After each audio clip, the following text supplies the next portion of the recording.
চট্টগ্রাম শহরের অধিকাংশ রাস্তাঘাট ও ফুটপাত দখল করে আছে ভাসমান দোকান ও অবৈধভাবে গাড়ি পার্কিং। এর ফলে সৃষ্ট যানজটে ভোগান্তি বাড়ছে জনগণের। চট্টগ্রাম থেকে বিস্তারিত জানাচ্ছেন মোহসেনাত শিহাব, ক্যামেরায় ছিলেন সঞ্জীব দেবাবু।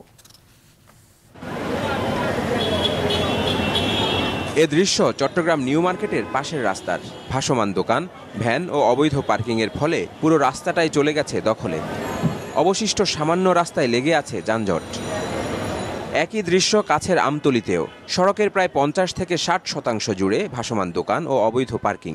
এসব কারণে ভোগান্তি বাড়ছে জনগণের, নষ্ট হচ্ছে কর্মঘণ্টা। ভাসমান দোকানদার আছে, দোকান সহকারে করে যানজট অনেক পড়তেছে। আমরা এটা নিউ মার্কেট তো পর্যন্ত যাইতে ম্যাক্সিমাম 1 ঘন্টা লাগে। রাস্তার উপর দোকান ব্যবসা করতেছে নিউ মার্কেটের দিকে, লাল দিঘির দিকে, আপনার আন্দরকিল্লার দিকে, প্রতিটা মোড়ে ফুটপাতের উপর ব্যবসা করতেছে। মানে রাস্তার উপরে, সরকারের রাস্তার উপরে দোকান বসাইয়া তারা ব্যবসা করতেছে, রাস্তা ব্লক। তার জন্য যানজট সৃষ্টি হয়েছে। যানজটের আমরা একটা প্যাসেঞ্জার নামাবো 10 মিনিট, সেই জায়গায় লাগে আধা ঘন্টা। শহরের 2 নম্বর গেট জিইসি আগ্রাবাদেও দেখা যাচ্ছে অভিন্ন চিত্র। বিকেল হতে না হতেই এই জায়গাগুলোতে বসে ভাসমান দোকান। রাস্তা ও ফুটপাত দখল করে বসানো দোকান বিরক্তির কারণ হয়ে উঠছে জনসাধারণের জন্য। 2 নম্বর গেট আছে, রাতের ধরেন 7টা-8টার পরে মানে রাস্তা জাম, বা সকালবেলাও জাম।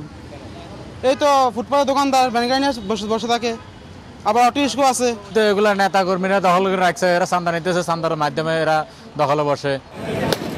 5 আগস্টের পর পুলিশের নিষ্ক্রিয়তার সুযোগ নিয়ে আরও ডালপালা মেলে বসেছে এসব দোকানিরা। এরই মধ্যে কয়েক জায়গায় উচ্ছেদ অভিযান চালিয়েছে সিটি কর্পোরেশন।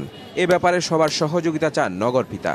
আমাদের তো অভিযান চলছে, এটা চলতে থাকবে এবং আমরা মনে করি যে আমরা সবাই মিলে, যারা সেবা প্রদানকারী সংস্থাগুলো আছে, সবাই মিলে যদি একসাথে আমরা ঐক্যবদ্ধভাবে কাজ করতে পারি, সো দ্যাট আমরা একটি পরিচ্ছন্ন শহর আমরা পাবো চট্টগ্রামটাকে। জেলা প্রশাসক ফরিদা খানমেরও দাবি, তাদের মনোযোগ আছে এসব অবৈধ দখলের দিকে। অবৈধ স্থাপনা আছে, সেগুলির উচ্ছেদের কার্যক্রম কিন্তু আমাদের চলমান রয়েছে। আমরা সেই কার্যক্রমগুলি চালাতে চাই। বিভিন্ন স্পটে যেখানে অবৈধ স্থাপনা আছে, আমাদের খাস জমি যারা দখল করে রেখেছে, আমরা খাস জমি যা আমরা দখলমুক্ত করছি, আমাদের কার্যক্রম চলছে। প্রতিবারই উচ্ছেদ অভিযানের পর আবারও রাস্তা ও ফুটপাত গেড়ে বসে অবৈধ এসব দোকান। এগুলো তাই স্থায়ীভাবে দখলমুক্ত করার দাবি সাধারণের। মোহসেনাত শিহাব, মাছরাঙা সংবাদ, চট্টগ্রাম।